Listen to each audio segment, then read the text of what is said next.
Untuk maklumat anda yang berhormat, mengambil kira aspek keselamatan penghuni kuartus, cadangan pemasangan CCTV di dalam kawasan kuartus penjabat awam, terutamanya jenis Pangsa Puri sedang dalam pertimbangan oleh bahagian pengurusan hartanah BPH. Jabatan Perdana Menteri untuk dilaksanakan secara berperingkat dan inisiatif ini adalah selaras dengan visi Chase City yang didukung oleh JWP, di mana antara paksi tindakan yang digariskan adalah menjadikan wilayah Persekutuan Putrajaya sebagai sebuah bandaraya pintar. Visi ini sudah mula menampakkan hasil apabila Perbandaran Putrajaya berjaya merangkul penarafan Bandar Pintar Malaysia tahap 2 iaitu Developing Smart City dengan izin bersempena dengan Hari Perancangan Bandar Sedunia Peringkat Kebangsaan 2024. Berbalik kepada isu CCTV yang berhormat, sebagai permulaan, kesemua lift quarters akan dipastikan lengkap dengan CCTV. Memandangkan lift merupakan kawasan paling sensitif kepada vandalisme, jenayah dan juga kecelakaan dalam premis berstrata, dan dalam hal ini BPH akan memberi keutamaan kepada kerja-kerja penggantian set lift baru yang datang bersekali dengan CCTV melalui inisiatif Pasukan Petugas Khas Reformasi Agensi yakni STAR. Pemasangan CCTV di bawah projek STAR ini melibatkan sebanyak 102 unit CCTV dalam lift yang melibatkan 5 buah lokasi kuartus kerajaan jenis Pangsa Puri di Putrajaya. Kalau boleh saya namakan, yang pertamanya fasa P181R dan P18R13 di Presin 18, kemudian fasa P18R4 dan P18R8 di Presin 18 juga, dan fasa 1C di Presin 16, fasa 7 dan fasa 8 di Presin 9 dan zon 6B dan zon 3A di Presin 11.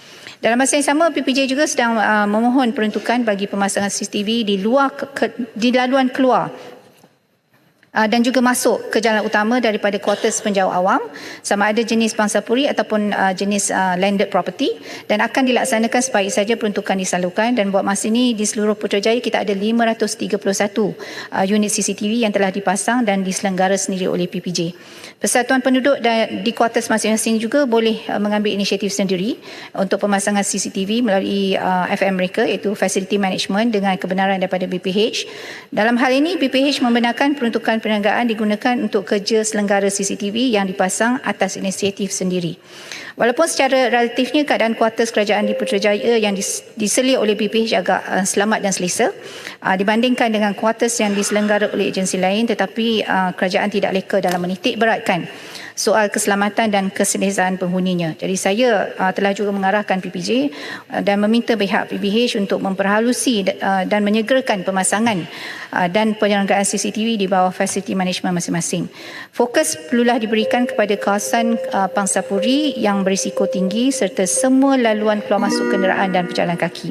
Dan kita harapkan pemasangan CCTV di kuartus ini nanti beberapa insiden yang membimbangkan yang pernah berlaku di kawasan termasuklah kehilangan kenderaan di kawasan letak kereta, cubaan ragut dan isu-isu yang sosial yang lain seperti sexual harassment juga yang pernah kita terima aduan, pemberian makanan mungkin kepada kucing liar contohnya pun ada juga yang menyebabkan kekotoran di kawasan-kawasan penghuni, boleh juga mengganggu ketentraman komuniti, akan juga dapat dikurangkan. Sekian, terima kasih. Terima kasih Yang Berhormat Menteri di atas jawapan yang diberikan tadi.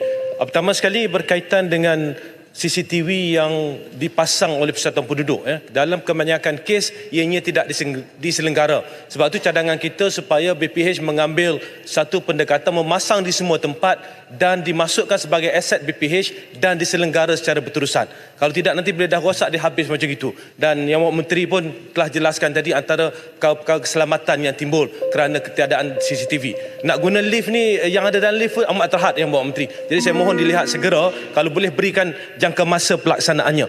Yang kedua juga Yang Berhormat Menteri, berkaitan dengan kuartus, kita lihat bahawa banyak kuartus-kuartus kerajaan yang kosong dan terbiar di Putrajaya. Sedangkan yang menunggu untuk masuk kuartus ini senarai amat panjang.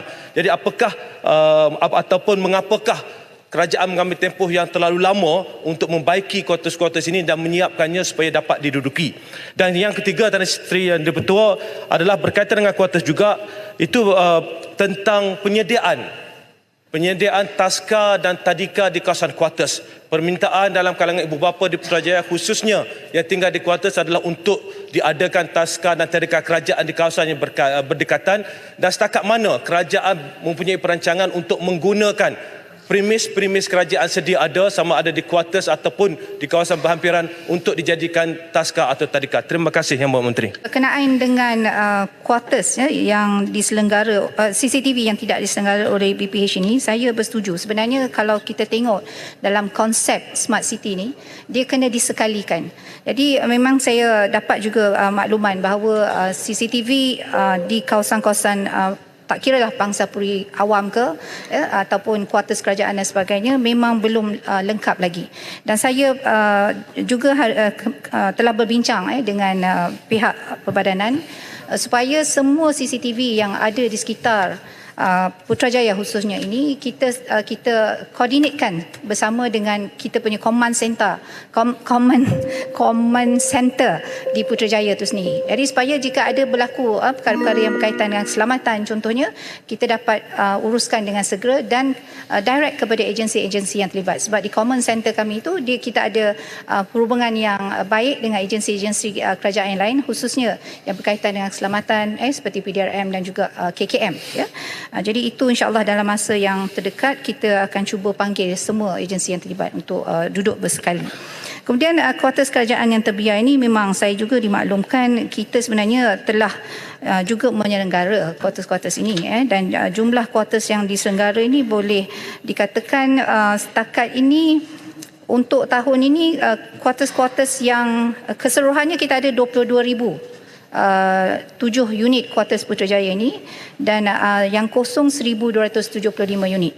So yang itu terdirilah daripada property landed property sebanyak 331 unit dan 944 unit kuartus jenis apartmen.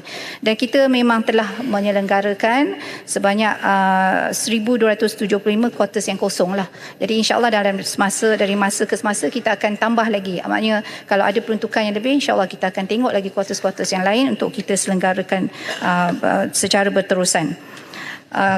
Kemudian berkenaan dengan taska dan tadika di kuartus ini, saya bersetuju Yang Berhormat. Saya rasa ini sudah tiba masanya untuk kita melihat tentang keperluan kepada penduduk setempat lah, ya. Dan ini saya yakin kita boleh bekerjasama mungkin dengan KPWKM, dan saya rasa kalau kita buat tempat penjagaan seperti taska dan tadika ni di tempat mereka menghuni itu jauh lebih baik dari sudut maknanya keselamatan anak-anak, dan juga mungkin kita boleh juga membuka ruang kepada mereka-mereka yang mungkin ibu-ibu yang tidak bekerja mungkin untuk menjadi sebahagian daripada mereka yang menjaga, dan mereka akan rasa lebih selamatlah sebab yang menjaga tu jiran mereka sendiri. Jadi insya-Allah saya terbuka untuk terus berbincang dengan mungkin YB Nancy sebagai menteri yang menjaga KPWKM. Kita boleh terbuka untuk insya-Allah dalam masa depan memikirkan tentang taska dan tadika di tempat tinggal. Terima kasih. Ada keluhan yang sering di antara penduduk di Putrajaya tentang isu berhubung lambatkan kenderaan yang diparkir sesuka hati menyebabkan kesesakan lalu lintas. Hal ini disebabkan tidak cukup tempat kereta di kuartus-kuartus kerajaan. Sehubungan dengan itu, apakah inisiatif yang diambil oleh kerajaan untuk menangani masalah ini? Ini memang masalah yang berterusan, Datuk Fahad. Kita sebenarnya dalam pembinaan apa-apa saja pembangunan ataupun residensi, memang kita akan juga meletakkan syarat untuk diberikan parking lot kepada penghuni.